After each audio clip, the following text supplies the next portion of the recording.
OBD de trouble code description technique Shift solénoïde B stock on. Qu'est-ce que cela signifie?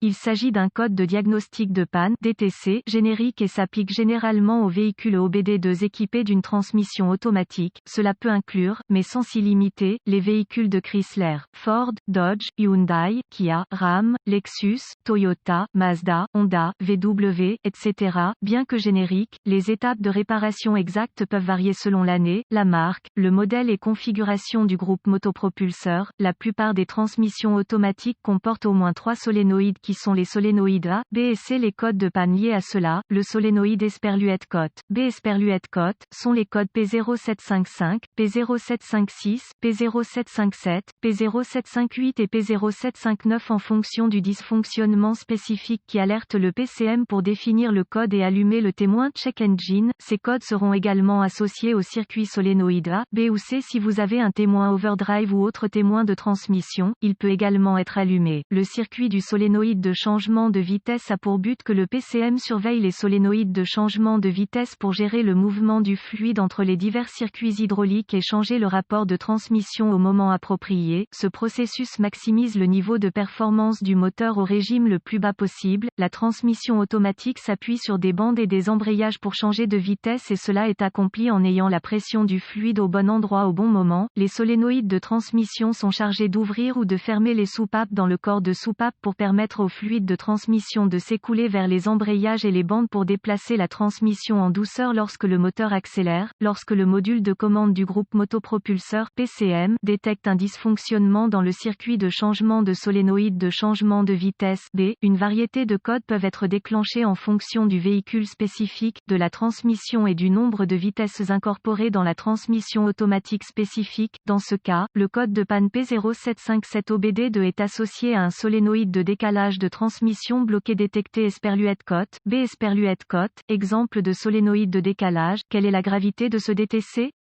La gravité de ce code commence normalement comme modérée, mais elle peut évoluer vers un niveau plus sévère rapidement lorsqu'elle n'est pas corrigée en temps opportun. Quels sont certains des symptômes du code? Les symptômes d'un code d'anomalie P0757 peuvent inclure, la boîte de vitesse glisse, la boîte de vitesse surchauffe, la boîte de vitesse se verrouille dans la vitesse, économie de carburant diminuée. Symptômes peut-être raté, le véhicule entre en mode mou, vérifier le voyant du moteur allumé. Quelles sont certaines des causes courantes du code?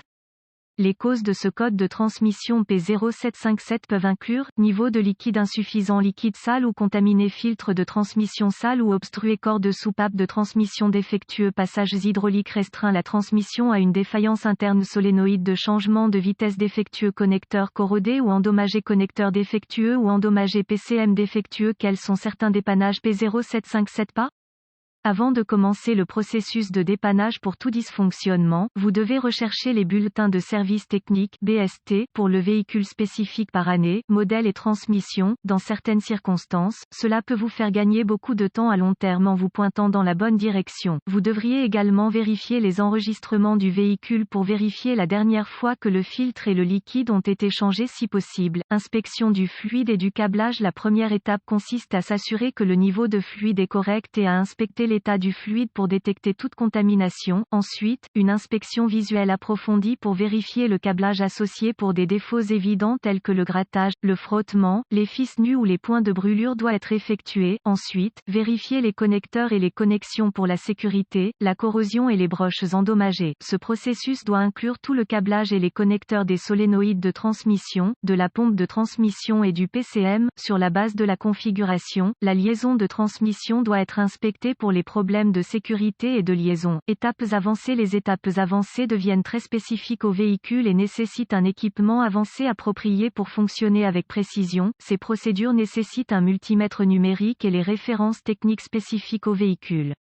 Les exigences de tension seront très basées sur l'année et le modèle spécifique du véhicule. Vous devez suivre le tableau de dépannage spécifique à votre véhicule. Contrôle de continuité. Les contrôles de continuité doivent toujours être effectués avec l'alimentation coupée du circuit et les lectures normales pour le câblage et les connexions doivent être de 0 ohm de résistance, sauf indication contraire par les données techniques. La résistance ou l'absence de continuité est une indication de câblage défectueux qui est ouvert ou court-circuité et doit être réparé ou remplacé. Quelles sont les réparations courantes pour ce code? remplacement du liquide et du filtre réparé ou remplacer un solénoïde de changement de vitesse défectueux réparé ou remplacer le corps de soupape de transmission défectueux réparé ou remplacer la transmission défectueuse transmission affleurante pour nettoyer les passages, nettoyer la corrosion des connecteurs réparés ou remplacer le câblage clignotant ou remplacer PCM. Espérons que les informations contenues dans cet article ont été utiles de vous orienter dans la bonne direction pour corriger le problème avec votre code d'erreur de circuit de solénoïde de décalage. Cet article est strictement informatif et les données techniques et les bulletins de service spécifiques à votre véhicule doivent toujours être prioritaires.